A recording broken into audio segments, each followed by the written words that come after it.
Hey friends, how are you? Hope you're well. Sorry there have been no videos for the last 3 weeks. First 2 weeks, mum and dad and I were down with COVID. As you can hear from my voice, I haven't got COVID anymore, but I've got the remnants. I've still got this sodding annoying cough that when I talk for long periods of time, or even at times just talk at all, I start coughing. So hopefully we're going to get through this video without too many coughing fits from me. But it has completely wiped us out. But that's fine. Everybody we've talked to so far who's had, COVID within the last sort of X number of months is saying it's just washed them out. So that's fine. Then last Friday, I had a bit of an accident. No one was injured. I wasn't injured. My car has got a bit of a bash. I was driving into a parking space at a local supermarket and went to brake, and the brakes didn't take. It accelerated instead, and like lights were flashing and everything on my dashboard and stuff. I somehow managed. I lost control, but the car just decided to do kind of like a U-turn, and I ended up facing backwards. I ended up facing, away from where I wanted to park. So I was very shaken last Friday. I was in no fit state to do a video. I'd probably been in tears and stuff. Thank the Lord, nobody was hurt. No other cars were involved. I phoned Dad. He came and got me. We went to the garage. We left my car in the car park, and the garage have now got her, and they're checking her out and everything. She's going to need a wee bit of work done to her. Just there's a bump on the bumper that needs to be straightened out, but that was that. But it was very scary not to have control of my car. It was just not nice. But I did a very wise thing in the afternoon. I went out in mum and dad's car on my own and just went for a drive around, and I went to one of the other grocery shops in town, and I made myself park between two cars with a car in front of me, just so that I know that I can still do that again. And then on Monday, I was out again with mum and I was out with dad, and I drove into the grocery store where the car had gone out of control, and I made myself, in mum and dad's car, I made myself go and park in the space I was going to park in, because I knew that if I didn't, I would never do it. So I thought, no, let's do that. But hey ho, that's kind of been things. Reading wise, it's been a very, very slow month. When it was like there were two books I was really, really looking forward to, and I read them and I was like, oh right, okay. And that was kind of, I think, while I had COVID, I just couldn't read very much.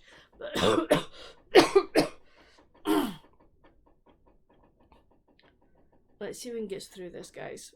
So the first book I read for part of Nora November was Song of the West by Nora Roberts. I gave this one 3.5 out of 5. So we meet Samantha, who's a former Olympian, and she has a twin sister called Sabrina, and Sabrina is very happy living in kind of a small town on a farm, and is just really, really happy. And Sabrina is pregnant, and she wants her sister, her twin, to come and help her because there are things that she can't do around the house, etc. And Sam says, yeah, absolutely, no problem. And Sam thought, I'm on a ranch, you know what I'm doing, etc. But having thoughts in your head of what it's like and actually living the experience are two very different things. And she rubs up against Jake, who is like, is Sabrina's husband's one of his friends, and that Jake is also sort of on the neighbouring ranch, as it were. And a couple of things happen that Sam ends up having to rely on Jake, and that at times doesn't sit well with her. And he's a bit of an alpha male. This was written away, I think this, when was this written? Yeah, first published in the US in 1982 by Silhouette Books. So it's a Harlequin Silhouette, or it's a Silhouette book. So he's very alpha male, very, very like, you're going to do, you will do. And that was a bit, in modern day, I was like, no, I don't think so, sir. But no, I did enjoy it. It was a nice, easy read for, you know, for how I was feeling, etc. So yeah, I enjoyed that one. I then picked up The Choice by Nora Roberts. Now this one I had been so looking forward to. This is the final book of the Dragonheart series. I gave this one 4 out of 5. I think if I'd been feeling better, it would probably have got more. This took me a week and a half to read. Because I was feeling so crud, I didn't want to pick it up. So I'm not going to say very much about this book because I don't want to spoil it, but I did enjoy it. I think what I will end up doing at some point is actually reading the whole trilogy again, just maybe marathoning it, so that I'm in a better frame of mind or better place to read this book. But I liked the way that Nora developed the plot line. I liked the way the characters developed and things that happened to them. I've got some favourite characters from here, from the whole trilogy, that I love, and it was a good ending to this trilogy. So if you haven't read it, it's set in Ireland in two different. There's Ireland as we know it today, but there's also the magical part of Ireland called Tallaght, and so it's in both. You get the story of both bits because Bree can move between both magical and non-magical. So thoroughly, you know, it's a brilliant series. I have to say, it's a very, very good series, or trilogy, and I've thoroughly enjoyed it. As I say, I think if I hadn't been feeling yuck, I'd have enjoyed it more. We then go on to a book that if you've seen a couple of a book haul from a while ago, you'll have seen I was like really, really looking forward to this. This had been on my radar for 2 years, and that was My Hygge Home by Meik Wiking. He also wrote The Little Book of Hygge, which I have read. I think I've read that one. I was really, really looking forward to this one. Again, read this while I wasn't feeling well. I gave it 3 out of 5. It was not. I was kind of hoping that there'd be more on how to make your home more Hygge. There were bits and pieces about that, but there's quite a bit of statistics about it and sort of research and things like that, which was interesting, but it was kind of not what I was expecting from the book.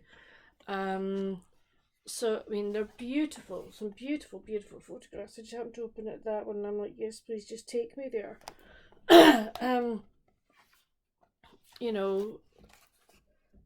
So there are lovely bits, and you know, there are bits like sort of tips for designing happiness in the Hygge zone. So really, there is interesting. Be mindful of Hygge washing, sort of the shape of Hygge. So you've got things like that, but under these headings, there's like also information about research that's been done, etc. You know, things like that, which is very, very interesting, I have to say. But I think just because of my headspace at the time, it was like, no, I'm really not into it.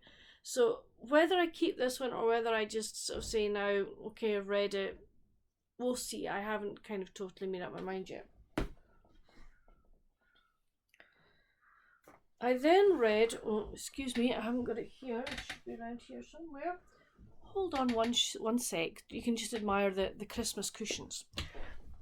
Yes, we're starting to get festive here. Haha, that's the one. I'd forgotten I'd read this one as well. So yes, we are starting to get festive. We're doing it in wee bits. So I read Pursuit at Panther Point by Cindi Myers. This is obviously a Harlequin intrigue. Came out October 23. It's number 2171. I gave this 5 out of 5. I loved this book. I really enjoy the intrigue line when I can get hold of them. One of my friends happens to be, she's Canadian, so she was going over to Canada. I asked her if she would get me some books. She did, and this was one of them. So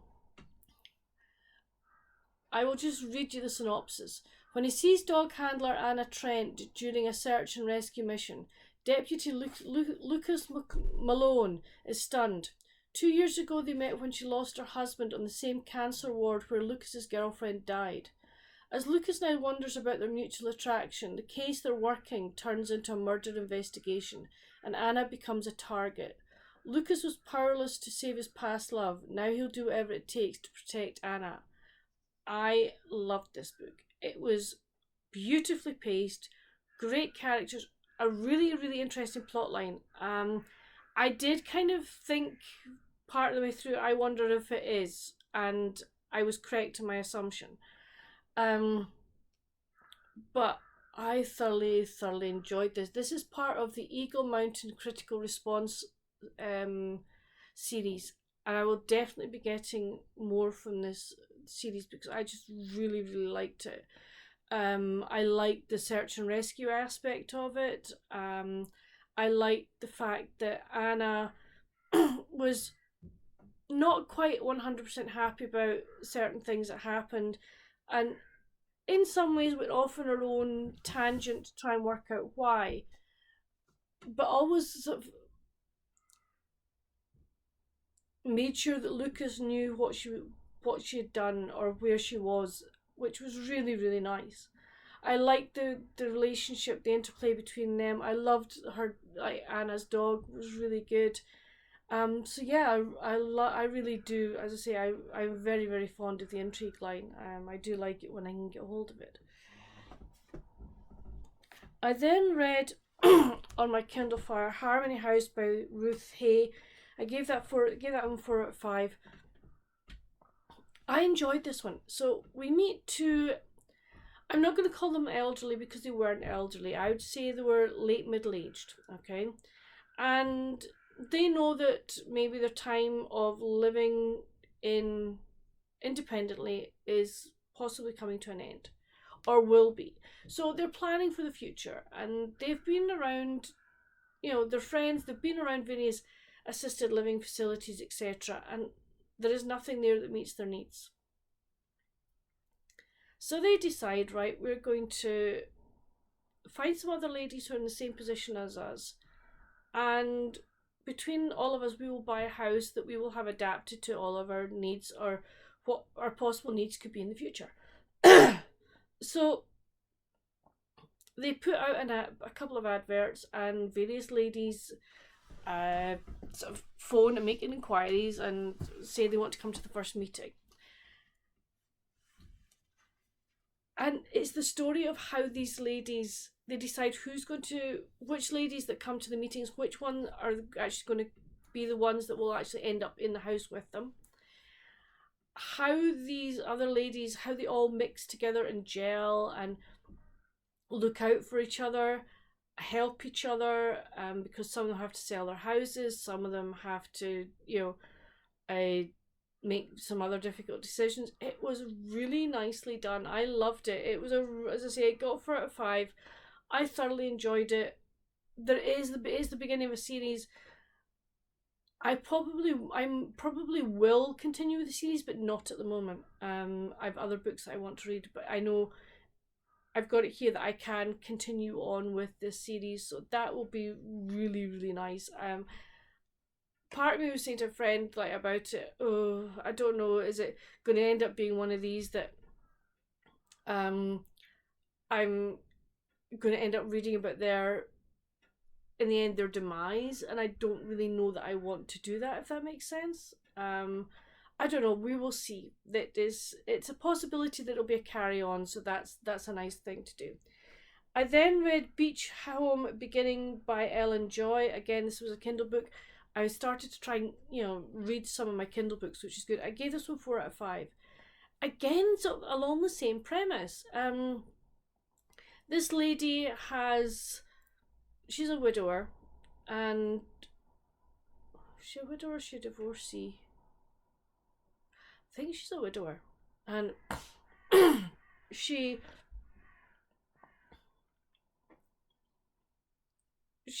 sister decides that she needs to sort of get out again, and she encourages her sister to go on this cruise to Martha's Vineyard. Now, the sister had spent her teenage college years working in Martha's Vineyard, had actually been engaged to a boy from Martha's Vineyard, but that things happened and they split up. So she reluctantly agrees to go, and while sort of on the first part of the cruise, she meets this lady called Wanda, and Wanda will talk the ears off her donkey, but she seems quite gregarious, and she seems a nice lady, and they sort of build a wee bit of a friendship. They arrive at Martha's Vineyard, and the first place the lady goes is to the bookstore, and lo and behold, her ex-fiance is still working there. And so we have that storyline going on. Are they going to sort of rekindle the relationship, or is it gone and gone? We then have the story of the lady with, I'm afraid I can't remember her name, and Wanda, and they also befriend another lady as well. And something happens, so you have those two plot lines going on, and the lady that had been in Martha's Vineyard before, she sees this house and she decides to buy it. And Wanda and the other lady, something happens that they end up moving into the house as well, and they become kind of a unit that help each other. And there's various other, as I say, there's also the second chance romance plot line as well. So this is another start of a series, and I may or I may not, I don't know, we will see. I did enjoy the first one. I now know I have possibilities of some more books in that series, and we will see how I feel about it. So that was good. I then picked up A Winter's Grave by Peter May. This was one that Dad had said he had read, and it's set in a futuristic Kinlochleven, Ballyhoolish. Now, we're very familiar with that area because that's where we used to live. And I got 60 pages in, and I thought, I don't like this. Really don't like this. The way he described Kinlochleven and Ballyhoolish, I'm like, you've changed kind of roughly where they are on the loch. That doesn't make sense anymore. So this is kind of my second or third Peter May that I've tried, and I haven't enjoyed them. So I think that I'm now just going to say Peter May is not an author for me, so he is going to be kindly shelved. I then read The Christmas Cottage by Jane Porter. I got this one as I'm on her review crew. This got 5 out of 5. I absolutely adored this book. It's the second in the Langley Park series. I hadn't read the first one, but I didn't need to have read the first one. I will be going back and reading the first one, that's for sure. So we meet Ella, and Ella is coming over to Langley Park to spend Christmas with her sister Cara and Cara's husband Alec. Now he is the sort of the Earl of, I can't remember the actual his title, but he's titled, okay? And she's expecting her sister to pick her up at the airport, but lo and behold, it's not her sister, it's her brother-in-law's best friend, Baird. And Baird is this very, I wouldn't say, he's a shy Scot who, according to his description, is a mixture of Sam Heughan, and Gerard Butler. Okay, so if you like either of these men, this guy's for you. So at Cara and Alec's wedding, Ella and Beard had had a moment, okay, and he had gone, it's a mistake shouldn't have happened. So that kind of upset her, and she's not exactly overjoyed that he's the one that's picked her up. But she's like, "Where's Cara? What's wrong? Oh, you'll find out. You'll find out. No, tell me what's wrong. No, you'll find out. Figure out." So he's not very forthcoming. He's sort of keeping secrets. So she arrives at the house, and she discovers why her sister wasn't able to pick her up and stuff like that. You know, so that's okay. And she's been told, her sister said, you're gonna, we've put you in the cottage, because they're expecting some of Alec's family for Christmas, and you'll be better off in the cottage. You can just sort of flutter about there, do your own thing, and then come and see me, etc., etc. So she goes down to the cottage to discover that Beard is also there, and he has been told by Alec that he can live in the cottage because he's having to do some work. So that does not go down very well with either of them. And they come to a sort of like a grudging truce that, right, we'll share the cottage. There's plenty of bedrooms, we'll share the cottage. And this is like a do they, don't they? Okay, it's like, will they get together, will they not get together? Will she get past his Beard's reservedness? And he's not gruff. He's not a gruff man. He's just very wary of giving away his heart. He protects his family and his friends and those that he loves really, really well, and that's one of the things that drew him to me. There's something going on with Alec that Cara's worried about, but he can't tell her, and there are various machinations of things that are happening, and he is very, very loyal to Alec, and that I really, really liked. And I liked the fact that he and Ella were willing to help out in the house and do things that needed to be done in the build up for Christmas, for Alec's family members coming, etc. So I really, really enjoyed it. Jane had put in some history as well, which was great. Ella's also writing, she's finishing her PhD, and Jane Austen is part of the story. So she is part of her PhD, and so she ends up going to Bath for a wee while, and Jane sort of describes parts of Bath and some history of it, and she got it spot on. And at one point, Beard has to come back to Edinburgh, and it ends up in Portobello, and again Jane got the description of Portobello absolutely spot on. So that is really, really nice that she had obviously done her research so well and got everything. Yes, that was exactly how it should be. So I was really, really chuffed with that. If you're looking, I read this book in an afternoon. So if you're looking for a book to curl up on the sofa with a hot cup of hot cocoa or chocolate, coffee, whatever, when the Christmas tree's up and everything, this is the one for you. You'll just be transported away with these great characters, great setting, and just immerse yourself. It was just so good. I then picked up The 12 Dogs of Christmas by Susan Wiggs. I was very, very kindly sent this by the publishers because Susan had put something out on her Instagram. If you'd like to read a copy of this, please email this person. So I did, and it's the printers are William Morrow, who are part of HarperCollins, and they went, okay, give us your postal address. So I did. They went, we don't normally send out to the UK, but we're willing to do it for you. And it was like, do you want like an art copy, or do you want to wait until we actually get the real copy? And I decided to wait for the real copy, and this is what came through the post. Isn't it stunning? I love the cover. So we meet Brenda. So Brenda is a lady who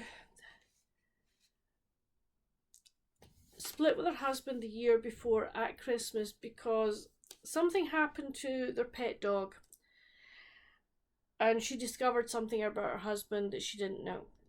And in the year that's passed since then, she's beginning to learn to live independently, etc. And she works for a non-profit called, I think it's Underdogs. I'm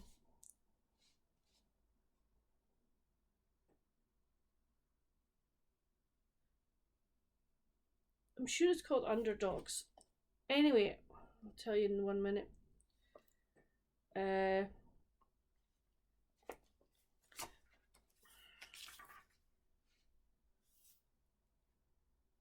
Yeah, it is. So this is a dog rescue center, and she volunteers there.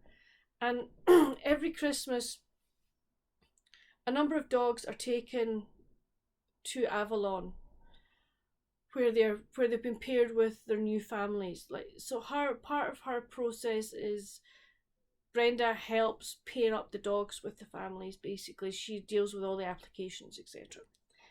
And she doesn't normally make this run, but the lady Dolly who does make this run, the person that was supposed to be doing it with her, has had to pull out for various reasons. So begrudgingly, Brenda agrees. She gets coerced into going. So we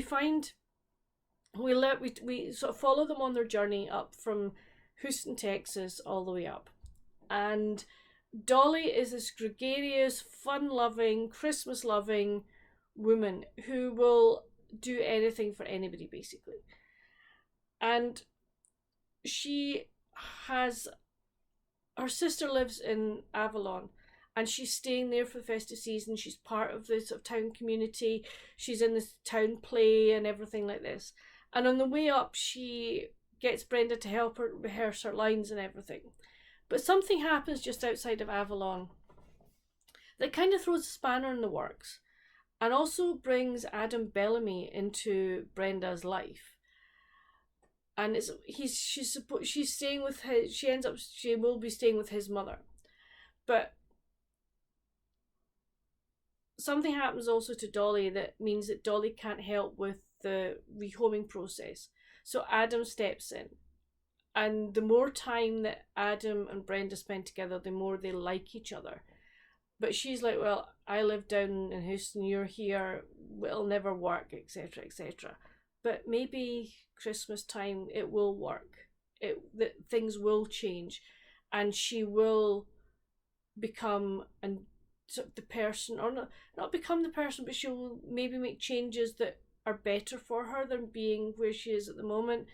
She's had a yen to write. She's tried to write books or middle grade children's novels, but they've never been published. But maybe being in Avalon's going to be the magical ingredient that will help that. I absolutely adored this book. It got 5 out of 5 from me. I think this is about my second or third Susan Wiggs, and I adored this. And I've really gratefully, I've like on the front covers of this, there's all her books. So I will definitely be wanting to read some more Susan Wiggs, because I just thoroughly enjoyed this one. And then I sort of picked up another book that I've wanted to read. That I love this winter series, and I got the newest one, and it's like, yeah, I definitely want to read that. And that is Winter Road by Joanne DeMaio. I am on chapter 14, on page 108. I kind of only managed to read about a couple of chapters a night, not because I'm not enjoying it, I'm loving it, but just because I'm so tired. So that's kind of, I will hopefully read this over the weekend as well. I'm also reading another book for an author that she sent me the PDF for. I need to get that read, sort of part of for the week, sort of concentrating that at the weekend if I can as well. But that's it kind of for all the books I've been reading. Please let me know, have you read any of these? Do any of these appeal to you? I would love to know. What are my other plans for the weekend? Well, I'm going to change out obviously the pictures, make them the Christmas ones. I would like to get to do my own Christmas tree in my room. I'd like to get my whole room done for Christmas. Probably do mum and dad's trees. We were really lucky with last year. We actually put them away decorated, so I just need to take them out the bags, put them in their bedroom. So I've kind of decided that this week coming that we're just going to do a bit every day to start decorating the house for Christmas. So that'll be really nice. Yesterday we did a few bits and pieces. I'm just going to put that all together in one kind of little wee vlog video that'll go up some point over the next week, hopefully. But yeah, so that's kind of our plans. We had snow last night. Yeah, we had snow. Where I live in Scotland on the east coast, we don't normally get snow, but we got some snow last night. So it's like really frosty and cold. It's a beautiful day now. It's like the sun's coming out, the snow will melt. There's just a smattering. It's just like a covering, just covering. You know, unfortunately, the kids can't build a snowman or anything like that, or go out sledging. But it's lovely. It was just really nice to wake her up to. There's rugby on this weekend. We'll watch that. Hopefully, also get my Christmas cards written and all the presents and cards, etc. They need to go away to America and Canada. I want them ready to go out in the post on Monday. So that's kind of my plan for this weekend. So that's kind of it. So please let me know down in the comments, have you started decorating for Christmas yet, or are you fully decorated? I would love to know. How are you doing with your Christmas shopping? I'm actually finished. Thankfully, Mum and I tested negative. Dad tested negative first. Then Mum and I tested negative. About 3 weeks or 2 weeks past Sunday. And on the Monday, Dad and I went, right, we're going Christmas shopping. We're doing your mum's Christmas shopping, and we actually got it done within 3 hours. So that was brilliant. We were really chuffed, and I actually finished my Christmas shopping that day. So it's like, yay! So I just kind of need to now write cards and wrap stuff, but that's fine. That's fine. I'm happy to do that. I love doing that. I love doing the shopping as well, but I love like the wrapping and things. So as I say, I'll get the American and Canadian stuff ready to go out for Monday, which will be really, really nice. But yeah, so it's just starting to get the sort of the Christmassy vibes going, which is lovely. This is, for me, is one of my favourite times of the year, so I'm really, really chuffed with that. But anyway, this video is long, guys. This is probably one of my longest Friday read videos. But I hope you've enjoyed it, and I hope that you will let me know what you're reading this weekend. Have you started reading any Christmas books? I would love to know. But until my next video, friends, stay safe, happy reading. Bye.